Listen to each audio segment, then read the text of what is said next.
कहते हैं अखबार पढ़ना शौक नहीं बल्कि आदत होती है। सुबह चाय की चुस्की के साथ अखबार को पढ़ते कई लोगों को आपने देखा होगा। लिहाजा अखबार की आज की क्या है सुर्खियां, ये तो बताएंगे ही, साथ ही ये भी बताएंगे कि आज किन किन खबरों पर होगी हमारी खास नजर, खबरें क्यों बनी हैं खास, ये भी जानेंगे।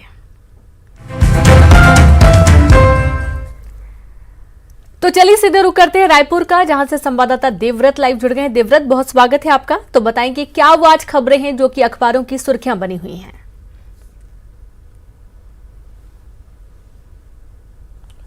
जी रेणु, जिस तरह से सबसे पहले जो सुर्खियां बनी हैं हाई कोर्ट की टिप्पणी, क्योंकि पूरे देश भर में एक विवाद चल रहा है। कर्नाटक का हालांकि ये विवाद है, लेकिन अभी चर्चा पूरे देश में है और ये विवाद है हिजाब का। और हाई कोर्ट ने एक तरह से नसीहत दी है इस मसले पर कि आंदोलन से बेहतर है कि क्लास में जाएं। और सुप्रीम कोर्ट ने ये कहा है कि इसे राष्ट्रीय मुद्दा नहीं बनाया जाए। राज्य में कॉलेजों को फिर से खोलने के निर्देश दिए हैं और उम्मीद ये की जानी चाहिए कि इस विवाद को लेकर के अब तक जितने भी प्रदर्शन हो रहे थे वो शायद कोर्ट की टिप्पणी के बाद कुछ थम जाए। हालांकि जो विवाद है वो न सिर्फ कर्नाटक से बल्कि उसके बाद दूसरे राज्यों में भी ये विवाद बढ़ गया है और अलग अलग जो हेडलाइन है वो इन्हीं टिप्पणियों को लेकर के है जो कि हाई कोर्ट और सुप्रीम कोर्ट की तरफ से आई है। और क्योंकि इसका असर जो है वो जयपुर, मध्य प्रदेश समेत कई राज्यों में देखा जा रहा है और कोर्ट ने कहा है कि देश का मुद्दा इस मसले को न बनाए। और इसलिए एक तरह से कोर्ट ने भी नसीहत दी है कि जो आंदोलनकारी है वो बेहतर है कि अपने क्लास में जाए। इसके बाद अगली खबर की ओर मैं रुख करूंगा और ये राहत भरी खबर है कोविड के लिए। और प्रदेश में जिस तरह से ये देखा जा रहा था कि कोरोना संक्रमण की दर जो है वो धीरे धीरे कम हो रही थी और अब संक्रमण का प्रतिशत जो है वो महज 2.5% है। 946 संक्रमित मिले हैं। इसके अलावा 10 लोगों की मौत है, यानी कि मौत का जो आंकड़ा है वो कम नहीं हो रहा है। लेकिन राहत भरी खबर ये कि प्रदेश में जो संक्रमण का आंकड़ा है वो लगातार कम होता जा रहा है। 2.5% संक्रमण जो है वो कोविड का है। इसके साथ ही जैसे जैसे संक्रमण की दर कम होती जा रही है, रियायतें भी मिलती जा रही है। रायपुर में ही नया आदेश जो है वो जारी हुआ था। रात तक के रेस्टोरेंट, ढाबे जो है वो खोलने के आदेश दिए गए हैं और साथ ही साथ अब स्कूल खोलने के भी आदेश जारी कर दिए गए हैं 6वीं से 12वीं तक के 100% क्षमता के साथ। अगली खबर की ओर मैं बढ़ता हूं और ये है खाद की कमी को लेकर के। नवभारत ने हेडलाइन बनाया है कि केवल 14% यूरिया जो है वो अभी इस वक्त प्रदेश में उपलब्ध है, जबकि यूरिया का जो लक्ष्य है वो 2 लाख टन का है और उपलब्धता मात्र 28,000 की है। तब ऐसे में अभी रबी फसल की जो बोनी जिन्होंने की है उनके लिए एक तरह से, उन किसानों के लिए ये बड़ी समस्या है। कोरिया और कोंडागांव जो ऐसे जिले हैं जहां यूरिया का भंडारण कम है, तब ऐसे में किसानों के सामने बड़ी परेशानी है। हालांकि इसके लेकर के अब तक सियासत भी चल रही है, क्योंकि कांग्रेस का ये कहना है कि केंद्र सरकार द्वारा जो खाद की सप्लाई है वो तकरीबन 40 से 45% कम कर दी गई है। इसलिए इस संकट से प्रदेश को जूझना पड़ रहा है। जबकि बीजेपी का ये कहना है कि इस तरह से कोई कमी यहाँ पर नहीं की गई है, जबकि खाद की जो कालाबाजारी है वो प्रदेश में हो रही है। लिहाजा दोनों ही राजनीतिक दलों के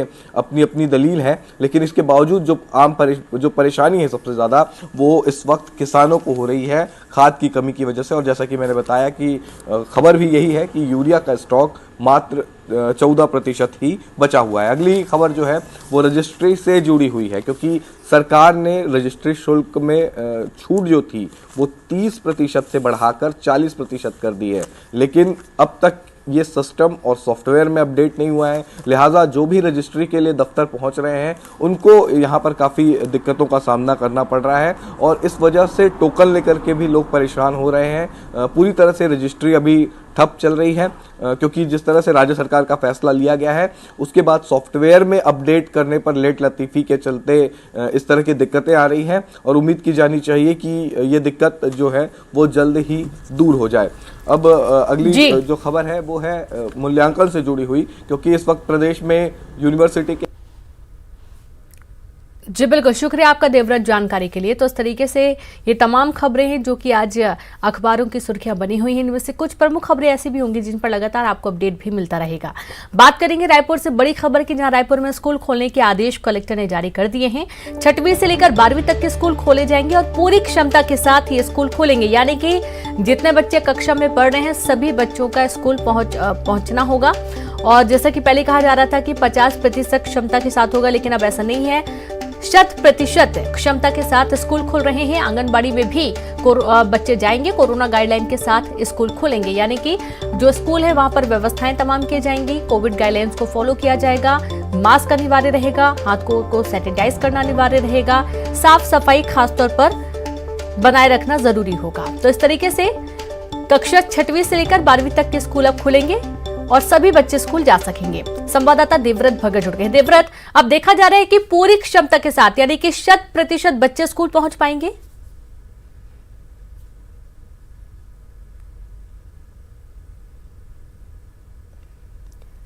तो शायद देवव्रत तक आवाज नहीं पहुंच पा रही है, फिर से बात करने की कोशिश करेंगे। अब सभी बच्चे स्कूल पहुंच पाएंगे, स्कूल कक्षा में बैठ पाएंगे, स्कूल में तमाम व्यवस्थाएं किए जाने की बात कही गई है, क्योंकि कोविड था, कोविड की वजह से शिक्षा बहुत ज्यादा प्रभावित हुई है। ऑनलाइन के चक्कर में बच्चे घरों में, जो छोटे बच्चे हैं वो पढ़ाई तो कम करते हैं लेकिन उसमें गेम ज्यादा खेलते हैं, तो कहीं ना कहीं एक नुकसान भी है। अब जब स्कूल खोले जाएंगे तो बच्चे इसको काफी सराह भी रहे हैं, उनके लिए खुशी की भी बात है कि स्कूल पहुंचेंगे और पढ़ाई करेंगे।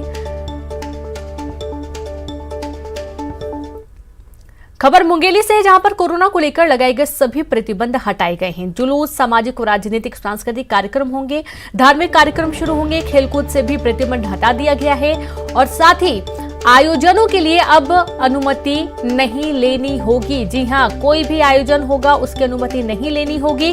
कलेक्टर ने आदेश जारी कर दिए गए हैं। कोविड प्रोटोकॉल का पालन करने की अपील की गई है, यानी कि तमाम चीजें खोल दी गई हैं, किसी भी तरीके का प्रतिबंध नहीं रहेगा।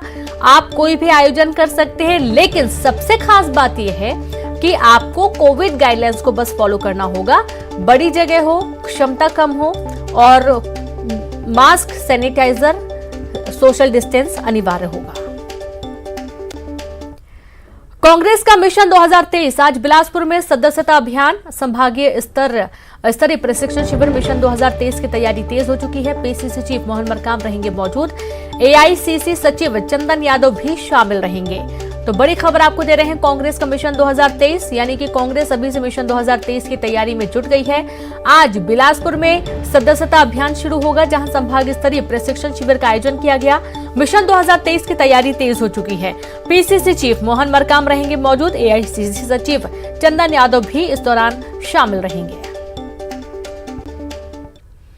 और बात करेंगे रायपुर से खबर की, जहां धान उठाव को लेकर बड़ा फैसला लिया गया है। धान उठाव को लेकर सरकार का बड़ा फैसला, 15 मार्च तक धान उठाव के निर्देश दिए गए हैं। मुख्य सचिव ने कलेक्टरों को दिए निर्देश। मंडियों में 30 लाख टन रखा है धान, और चूंकि धान उठाव का जो मुद्दा है वो लगातार हर बार सामने आता है और इस बार बड़ा फैसला लिया गया है। 15 मार्च तक धान उठाव के निर्देश दे दिए गए हैं, यानी कि 15 मार्च तक जितनी भी धान खरीदी गई है इसको उठा लिया जाना चाहिए। मुख्य सचिव ने कलेक्टरों को निर्देशित किया है। मंडियों में 30 लाख टन धान रखा हुआ है और इसके रखरखाव की व्यवस्था किए जाने के आदेश दिए गए हैं।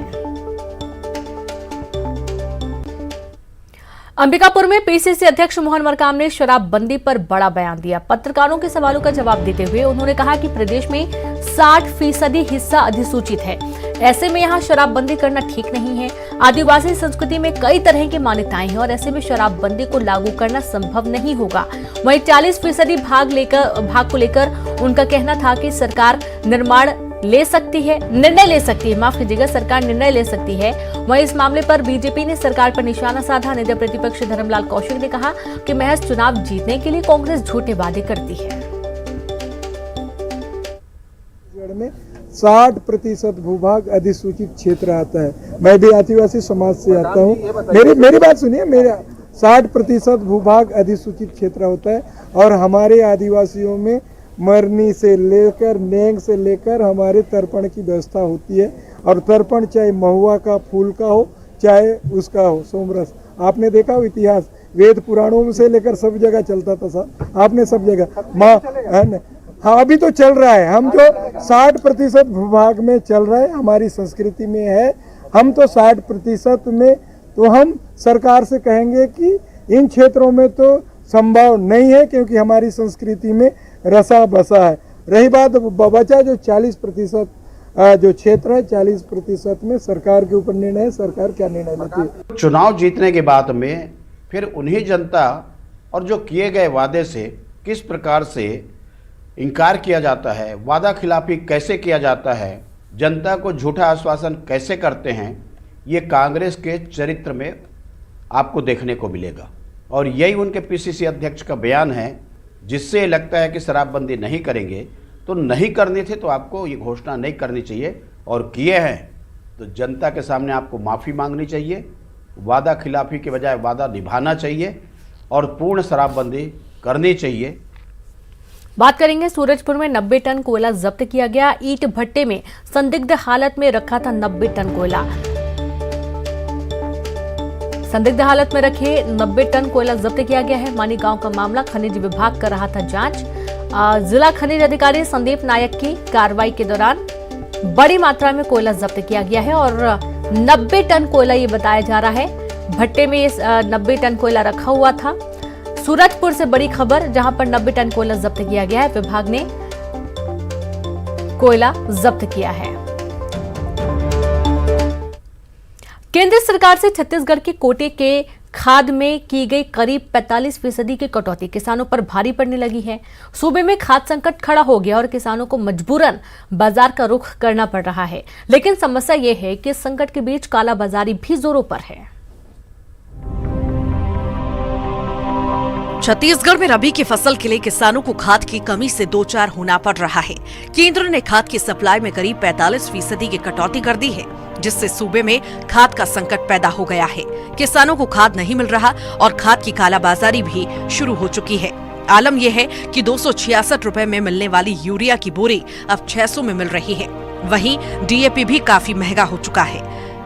धमतरी, राजनांदगांव और गरियाबंद जिले में कई जगह पर सोसाइटी में खाद का स्टॉक खत्म हो चुका है। उधर रासायनिक खाद के कोटे में केंद्र सरकार से की गई कटौती को लेकर कांग्रेस हमलावर है।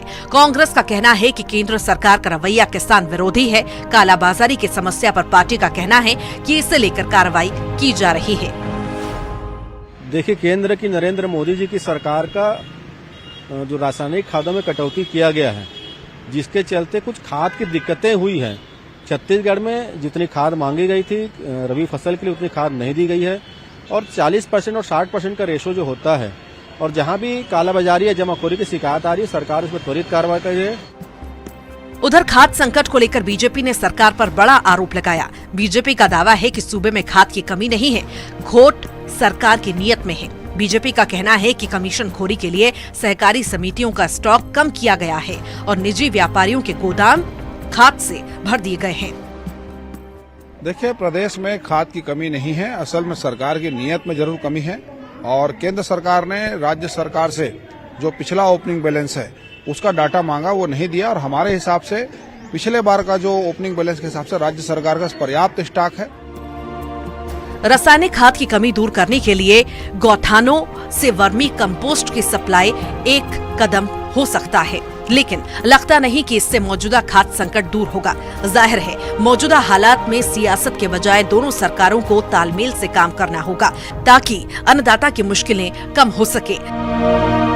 देवव्रत भगत, न्यूज़ 18, रायपुर।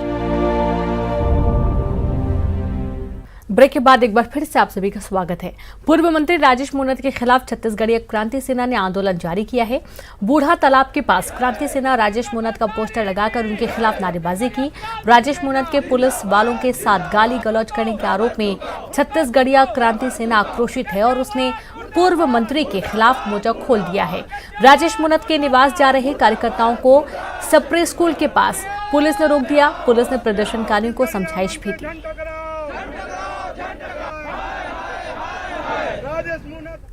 5 डे वर्किंग में समय पर दफ्तर नहीं पहुंचने वाले रायपुर कलेक्ट्रेट के 8 अधिकारियों को नोटिस जारी किया गया और इन अधिकारियों में डिप्टी कलेक्टर, अपर कलेक्टर और संयुक्त कलेक्टर स्तर के अधिकारी शामिल हैं। इन सभी पर आरोप है कि ये समय पर दफ्तर नहीं पहुंचे थे। इन सभी के खिलाफ नोटिस जारी किया गया है। सभी जिलों में समय पर कर्मचारियों और अधिकारियों के समय पर उपस्थिति के लिए सरकार सख्त हो गई है। वहीं कर्मचारी ऑफिस टाइम बदलने की मांग कर रहे हैं। समय पर दफ्तर नहीं पहुंचने वाले कर्मचारियों पर सख्ती। रायपुर सहित पूरे प्रदेश में आला अधिकारियों के साथ कर्मचारियों पर गाज गिरी। रायपुर कलेक्ट्रेट के 8 अधिकारियों को नोटिस जारी किया गया है।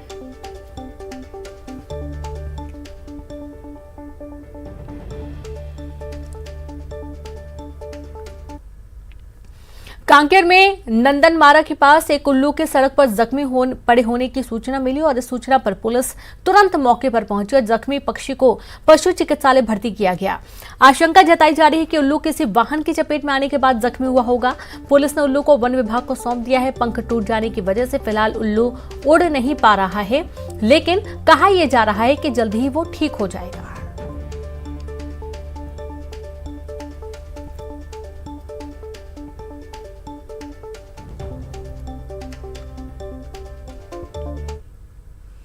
और इसी के साथ इस बुलेटिन में इतना ही। नमस्कार।